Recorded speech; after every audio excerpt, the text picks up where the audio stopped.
Baik, selamat kembali ketemu ke mata kuliah akuntansi keuangan menengah 1 bagi teman-teman mahasiswa yang ambil jurusan akuntansi, terutama ngambil mata kuliah akuntansi keuangan menengah.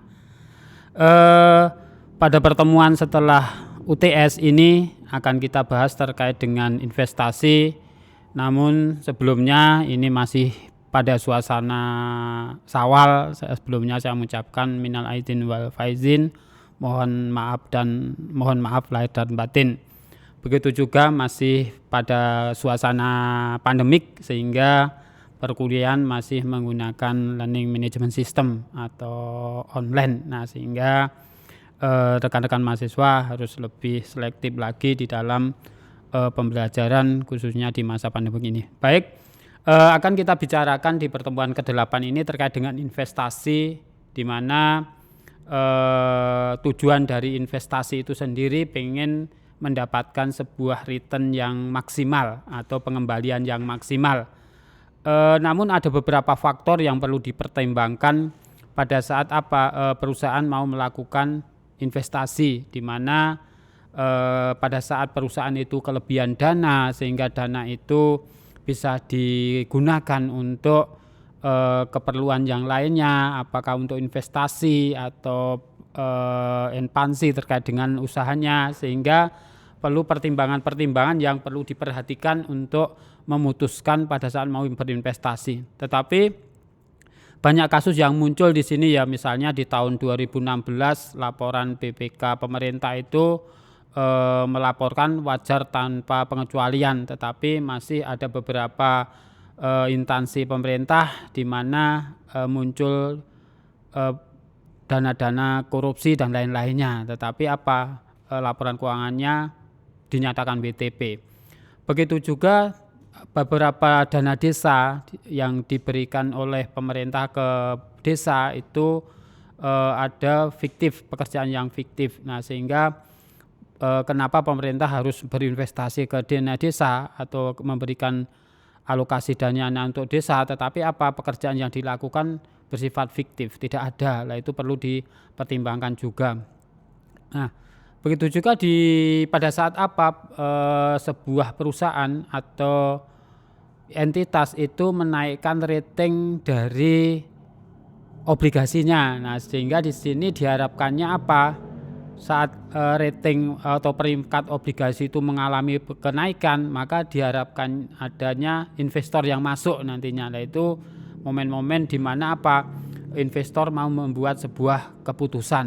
Nah, tetapi lagi-lagi perlu diperhatikan terkait dengan nanti pada saat diinvestasi itu pengembalian yang maksimal atau return yang maksimal. Nah, banyak investasi bodong atau ribuan orang menjadi korban. Nah, itu sebuah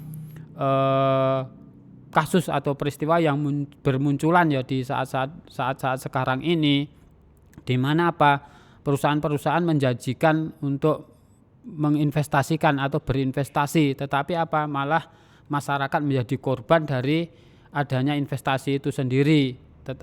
Sehingga pada saat investor itu atau invested itu memutuskan untuk berinvestasi, itu kurang memperhatikan dari informasi yang diperoleh. Nah, sehingga pada saat masyarakat akan memutuskan berinvestasi, harus kita cek dulu ya keabsahan atau keaslian dari izin usaha sebuah entitas itu sendiri, sehingga tidak adanya istilah kecolongan atau penipuan di dalam berinvestasi itu sendiri. Nah, kalau kita melihat ya di dalam perusahaan-perusahaan besar, misalnya Coca-Cola, kenapa dia harus memiliki 36% sahamnya terhadap Coca-Cola Enterprise. Nah, kemudian Pepsi misalnya, mengapa dia memiliki 46%?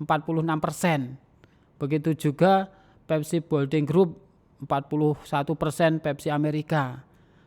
Nah, karena tidak mempunyai 50% perusahaan ini, maka tidak membuat laporan konsolidasi. Nah, ini yang nantinya akan kita dalami di dalam pertemuan ke-8 ini. Perusahaan menghitung investasinya dengan metode ekuitas dan melaporkan pos laporan tunggal laba tunggal untuk laba dari pembotolan atau dari jumlah bersih dari investasi di dalam neraca. Nah, ini terkaitnya dengan Coca-Cola, Pepsi maupun Pepsi Bolding Group ini. Nah, ini contoh ya dari yang Coca-Cola tadi. Lah di sini investasi itu nanti akan dibagi ke dalam 2 instrumen. Yang pertemuan ke-8 akan kita bahas terkait dengan investasi di mana dilihat dari instrumen modal. Kemudian nanti yang pertemuan ke-9-nya akan kita lihat investasi di mana investasi itu dilihat dari instrumen utang. Nah, bagaimana dengan investasi dilihat dari instrumen ekuitas atau sekuritas modal. Nah, di sini terlihat atau tersaji di dalam kepemilikan lembar saham. Nah, bagaimana nantinya pada saat investor itu kepemilikan sahamnya kurang dari 20% atas perusahaan yang dimilikinya.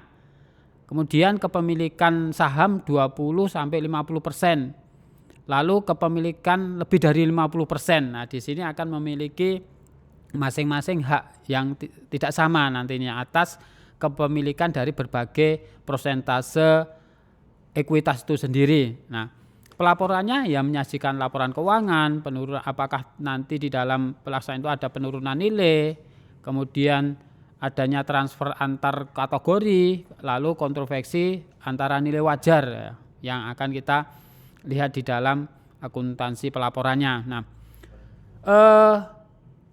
motivasi dari investasi sendiri untuk mendapatkan tingkat return yang tinggi. Nah, misalnya pada saat memutuskan untuk membeli saham perusahaan, misalnya perusahaan Sritek katakanlah, apakah nanti akan mendapatkan pengembalian atau tingkat return yang maksimal. Kemudian untuk mengamankan kegiatan tertentu atau pendanaan tertentu dengan perusahaan lain. Nah, misalnya tadi ada lihat ada perusahaan Coca-Cola di mana ada perusahaan yang memang menyediakan dari kemasannya atau botol pembotolannya lah, sehingga untuk mengamankan kegiatan di mana ada Coca-Cola sendiri yang memproduksi terkait dengan minuman, kemudian memiliki perusahaan anak yang mereka memang menyediakan terkait dengan pembotolannya. Nah, ini terkait dengan untuk mengamankan kegiatan tertentu atau pendanaan tertentu dengan perusahaan lain. Lah, perusahaan mencatat investasi berdasarkan jenis sekuritasnya. Nah, maka apakah nanti di dalam berinvestasi itu dilihat dari instrumen utang atau modal. Begitu juga dilihat tujuan dari investasi itu sendiri. Nah, karena yang kita bahas di sini adalah investasi dalam instrumen ekuitas, maka pada saat manajemen itu merencanakan untuk dijual, ya nilai wajar nanti sebagai sebuah pendekatan penilaiannya. Nah, nilai wajar itu bagaimana? Katakanlah misalnya ya di Sritek itu pertama kali IPO atas sahamnya itu Rp100 per lembar saham nominalnya harganya. Nah, sekarang kalau kita lihat ya nilai wajar dari sahamnya Sritek sudah berapa itu ya, hampir lebih dari 10.000 atau 50.000 itu kan. Nah, ini yang dilihat adalah nilai wajarnya. Kemudian melakukan sejumlah pengendalian. Katakanlah pada saat maksud manajemen nanti pada saat memiliki saham itu untuk pengendalian atau melakukan sejumlah pengendalian. Nah, nanti yang kita lihat pendekatan penilaiannya adalah metode ekuitas. Nah, investment of equity sekuritas, di mana investasi dalam ekuitas modal digambarkan sebagai sekuritas yang menunjukkan bagian kepemilikan atas saham biasa, ada saham preferen, ada modal saham lainnya. Nah, ini digambarkan pada saat sekuritas ekuitas itu ya bentuknya lembaran-lembaran saham itu, ada saham biasa, ada saham preferen. Lalu sekuritas ekuitas mencakup hak untuk memperoleh dan melepaskan bagian kepemilikan yang telah disepakati. Bisa call option atau put option, mau dibeli atau mau dijual. Nah, ini opsinya ada 2 opsi di mana pada saat kepemilikan dari sekuritas ekuitas itu sendiri apakah mau dibeli atau mau dijual. Nah, kita lihat dari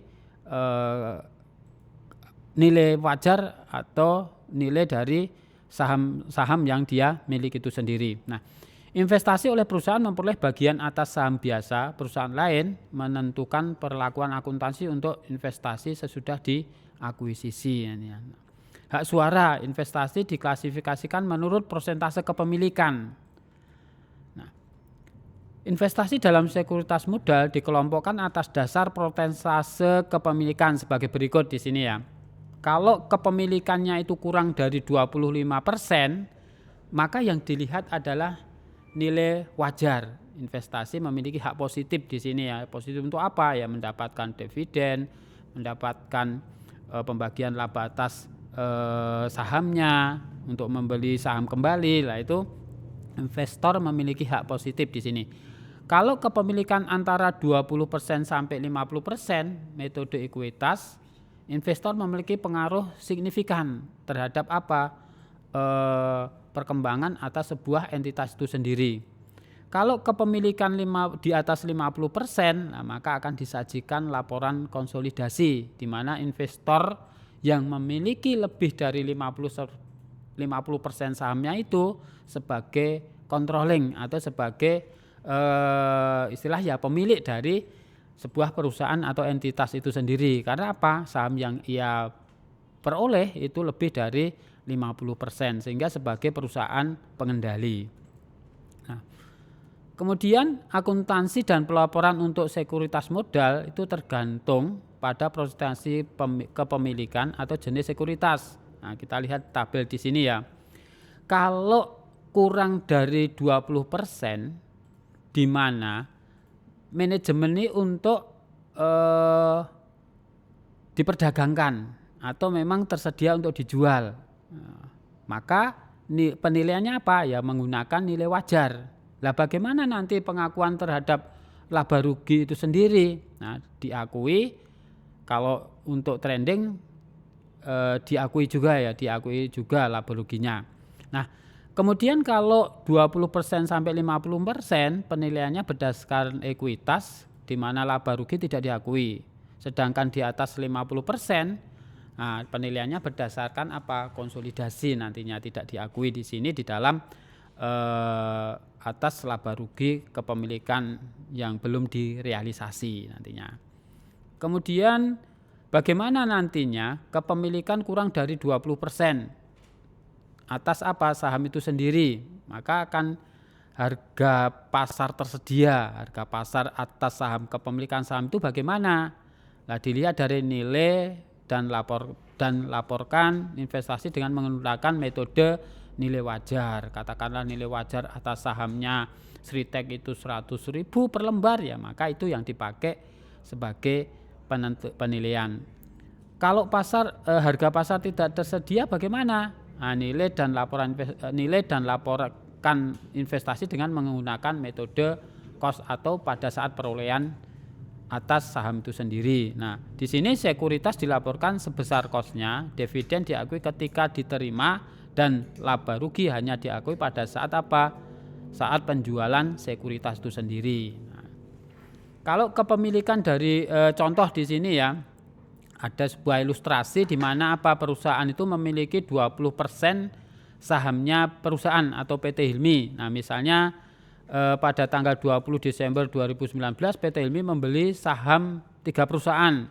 Ada PT Belva, ada PT Deka, PT Belva, PT Adelia, di mana total dari harga perolehannya adalah 718.550. Nah, di sini kepemilikan atas saham itu kurang dari 20%. Nah, di mana pada tanggal 18 Desember 2019 perusahaan menerima dividen tunai, cash dividen sebesar 4.200 dari PT Deka misalnya. Nah, maka akan dilakukan pencatatan di sini tanggal 12 Desember di mana PT Hilmi mencatat sebagai investasi investasi saham 718.500 pada kas 718.500 sehingga nanti ini sebagai pencatatannya, lalu ada keterangan tambahan atas investasi saham tadi. Investasi saham tadi perusahaannya apa saja yang dimiliki. Nah, itu sebagai bentuk dari apa? Pencatatannya ini sebagai pengakuan dan pengungkapannya sebagai apa? Atas saham-saham yang dimiliki itu sejumlah 718 itu terdiri dari sahamnya siapa saja. Nah, ini nantinya yang akan disajikan di dalam laporan keuangan. Nah, pada saat menerima cash dividen bagaimana? Ya dicatat aja kas pada pendapatan dividen, seberapa besar dividen itu yang dibayarkan oleh perusahaan. Kemudian apabila informasi harga pasar per 31 Desember ya, tahun 2019 ya bukan 2018 tadi mengalami baik peningkatan maupun penurunan, misalnya PT DK kos perolehannya tahun 259.700 di mana nilai wajarnya 275.000, sehingga apa? Laba yang belum terrealisasi ini mengalami kenaikan. Nah, tetapi PT Belva ini mengalami penurunan 13.500. Begitu juga PT Adelia itu mengalami penurunan 37.350, sehingga kalau kita total dari kepemilikan atas saham itu mengalami penurunan atau mengalami kerugian sebesar 35.550 rupiah. Nah, sehingga kalau kita sajikan ke dalam portofolio ya, di mana PT Hilmi yang tersedia untuk dijual mengalami keuntungan 15.300 dan kerugiannya 50.850. Nilai wajar portofolio sekuritas yang tersedia untuk dijual sebesar 35.500 lebih rendah dari biayanya. Nah, sehingga akan dijurnal laba rugi belum direalisasi pada investasi sebesar 35.500. Nah, bagaimana kalau kepemilikan 20 sampai 50? Nah, di mana sebuah investasi langsung atau tidak langsung sebanyak 20% atau lebih, maka investor dianggap memiliki pengaruh yang signifikan terhadap investasinya. Nah, di mana investasi harus memperhitungkan investasinya dengan menggunakan metode ekuitas. Metode ekuitas mencatat investasi pada kas dan melakukan penyesuaian setiap periodenya.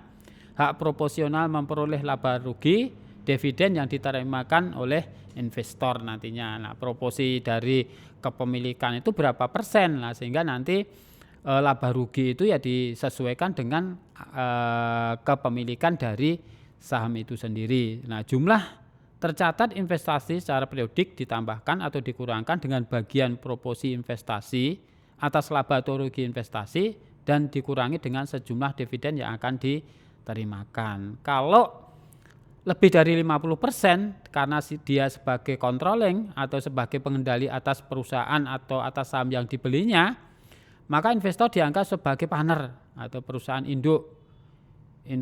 Investednya dianggap sebagai perusahaan anak. Investor tersebut dilakukan sebagai investasi jangka panjang. Nah, untuk jangka panjang, peran umumnya menyusun laporan konsolidasi nantinya. Nah, ini terkait dengan investasi atas instrumen yang dilihat dari ekuitas yang berbentuk saham, baik itu saham preferen maupun saham biasa. Secara perhitungan itu sudah pernah kita bicarakan pada saat kita bicara modal saham. Nah, di mana pada saat kita investasi itu dilihat dari ekuitas, tergantung pada besar kecilnya persentase yang dimiliki atas saham-saham itu sendiri. Baik, saya kira ini untuk instrumen ekuitas dari investasi itu sendiri. Sekian, terima kasih.